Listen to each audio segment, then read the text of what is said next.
Hello my dear students, कैसे हैं आप लोग। आई होप एकदम स्वस्थ होंगे, मस्त होंगे।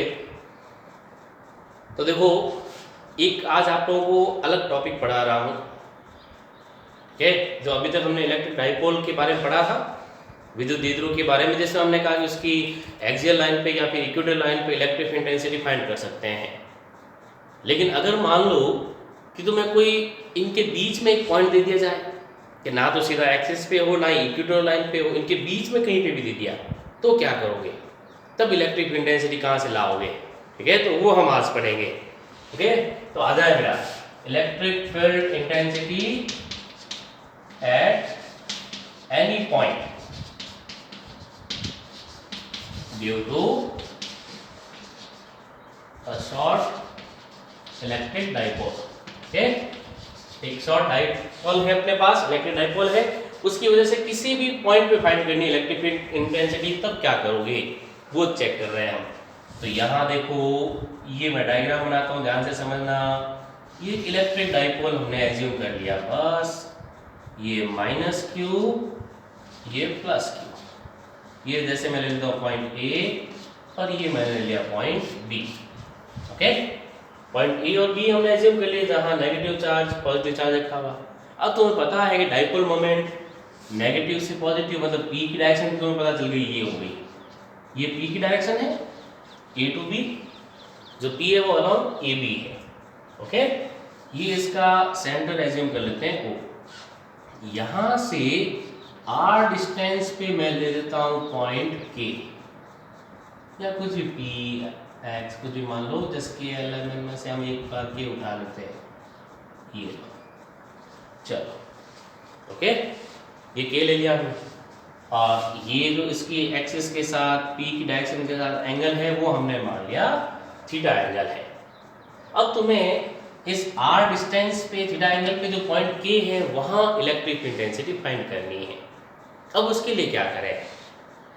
तो पी के तुम कंपोनेंट्स ले सकते हो, जो ये पी है उसके कंपोनेंट लें, तो एक तो कंपोनेंट ये वाला आ जाएगा, जैसे इसी को मैं करता हूँ यहाँ से, ये लो।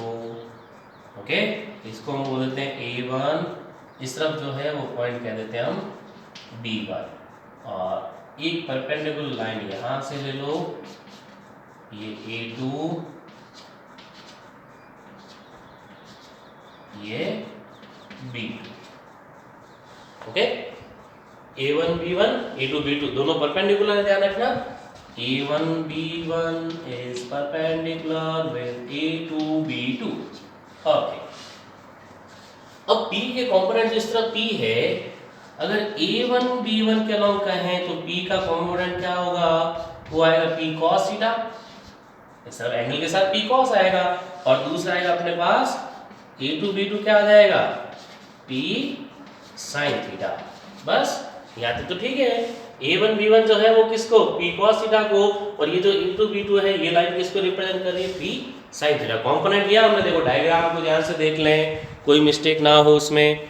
हमने कहा कि जो दोनों के कंपोनेंट लिए गए, A1 B1 A2 B2, एक P cos थीटा एक P sin थीटा। ओके, अब इस पॉइंट K पर हमें इलेक्ट्रिक इंटेंसिटी फाइंड करनी है, तो यहाँ फाइंड करनी है, तो अब कैसे करें फिर?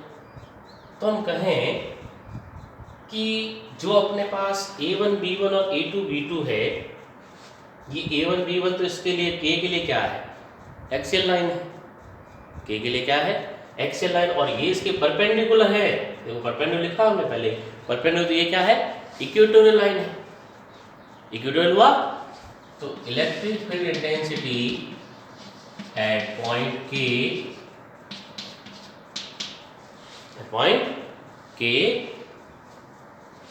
अब पहले देखो किसकी वजह से? इस A1 B1 की वजह से, अलॉन्ग A1 B1 जो इसकी एक्सियल, ये मैं लिख देता हूं यहाँ एक्सियल की वजह से है, A1 B1 के अलॉन्ग है, तो उसको E1 लिख देते हैं, तो E1। अब यहाँ ध्यान रखना, एक्सियल लाइन के लिए तुम्हें फॉर्मूला पढ़ा है 2kp/r³, ये था ना 2kp/r³, देखो फॉर्मूला वही, ध्यान रख लेना। E1 इक्वल टू क्या लिख दिया मैंने? 2kp/r³, लेकिन अब P की जगह क्या है? तो P की जगह अपने पास क्या है, इस A1 B1 के अलोंग वो है P cos थीटा, मतलब यहाँ क्या आएगा P के साथ cos थीटा, जो अपने पास डाइपोल मोमेंट है वो P cos थीटा की फॉर्मेट में है। फिर EFI at point K along, किसके अलोंग, A2 B2। तो अब ये A2 B2 तो इसके लिए इक्वेटोरियल लाइन है ना, इसकी निरक्ष हुई, इक्वेटोरियल लाइन हुई, इसकी परपेंडिकुलर है इसके साथ, तो ये वाली परपेंडिकुलर हुई ना, तो देखो A2 B2 जो है अपने पास इक्वेटोरियल लाइन हुई, तो इसके लिए इलेक्ट्रिक फील्ड को मैं लिखता हूँ E2 और E2 को मैं लिख देता हूँ यहाँ, तो वो आएगा KP/R3। फॉर्मूला तुम्हें याद होना चाहिए, KP/R3। लेकिन P की जगह क्या लिखोगे यहाँ, P sin थीटा, मतलब यहाँ क्या रहेगा इसके साथ, ये sin थीटा। बस ये E1 E2 आ गए, E1 E2 आ गए। अब इस K के लिए रिजल्टेंट फाइंड करना है, रिजल्टेंट फाइंड करना है। जो E1 है वो तो ऐसे है, ये है जैसे, इस तरह मैं कर दूँ E1, और ये जो इसके साथ परपेंडिकुलर लाइन है ये अपने पास है E2, ये तो E1 और ये E2। ओके, तो जो इनका रिजल्टेंट आएगा वो हमें पता है, एक तुम लोगों ने थ्योरम पढ़ी थी 11th क्लास में, भूले तो नहीं ना। यहाँ से एक डायगोनल ले, विकर्ण ले, ये कोई एंगल मान लो यहाँ से अल्फा, तो ये जो डायगोनल है वो रिजल्टेंट को रिप्रेजेंट करता है, ये डायगोनल रिजल्टेंट को रिप्रेजेंट करता है। तो जो E फाइंड करोगे तो E इक्वल टू आएगा root E1 square plus E2 square, equal क्या आएगा, root E1 square plus E2 square आएगा। ओके, तो अब देखो दोनों वैल्यू पुट करें तो E equal to root E1 square, ये रहा 2kp cos theta upon R³ whole square, ये लो, प्लस E2 क्या है, kp sin theta upon R³, ये लो R³, इसका भी होल स्क्वायर, क्योंकि E1 square plus E2 square था। अब दोनों में kp/R³ होल स्क्वायर कॉमन ले लें, kp/R³ होल स्क्वायर कॉमन ले लें, और कॉमन लेने के बाद स्क्वायर रूट से बाहर ले लें, तो स्क्वायर रूट से बाहर होते ही स्क्वायर कैंसिल हो जाएगा, स्क्वायर रूट हो जाएगा, तो E इक्वल क्या बचेगा तुम्हारे पास यहाँ, kp/R³, और रूट में क्या रह गया, यहाँ बच गया 2 cos theta whole square, plus यहाँ क्या बच गया, only sin theta whole square. ये देखो, अब होल स्क्वायर कर दो और फिर ओपन कर दो। चलो सॉल्व करें आगे, यहाँ ले लेते हैं, इंडिया में जगह की बहुत कमी है, एडजस्ट इंडिया, एडजस्ट करना पड़ता है। चलो तो E इक्वल क्या आ जाएगा, kp/R³ एज इट इज रखेंगे, रूट में देखो 2 cos स्क्वायर, मतलब कितना हो गया 4 cos square theta plus sin square theta, plus sin square theta. अब और cos स्क्वायर को तुम क्या चेंज कर सकते हो, उसको लिख सकते हो 3 cos square plus cos square. ऐसा क्यों कर रहे हैं, ऐसा क्यों किया जा रहा है, तो ऐसा करने का कारण क्या है, तो ये देखो kp/R³ रूट में 3 cos square plus cos square कर रहा हूं मैं, तो क्या हो जाएगा, cos square plus sin square 1 बन जाएगा।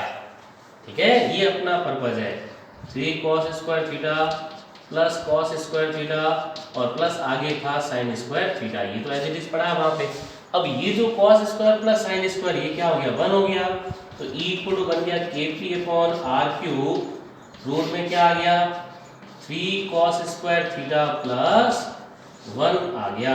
ये एक तुम्हारे पास यूनिक फॉर्मूला आ गया, देखो E equal to kp/R³ root 3 cos square theta plus 1, पूरे पे स्क्वायर रूट है, ध्यान रख लेना, याद रख लेना इस फॉर्मूले को। E equal to kp/R³ under root में क्या है 3 cos स्क्वायर थीटा प्लस 1।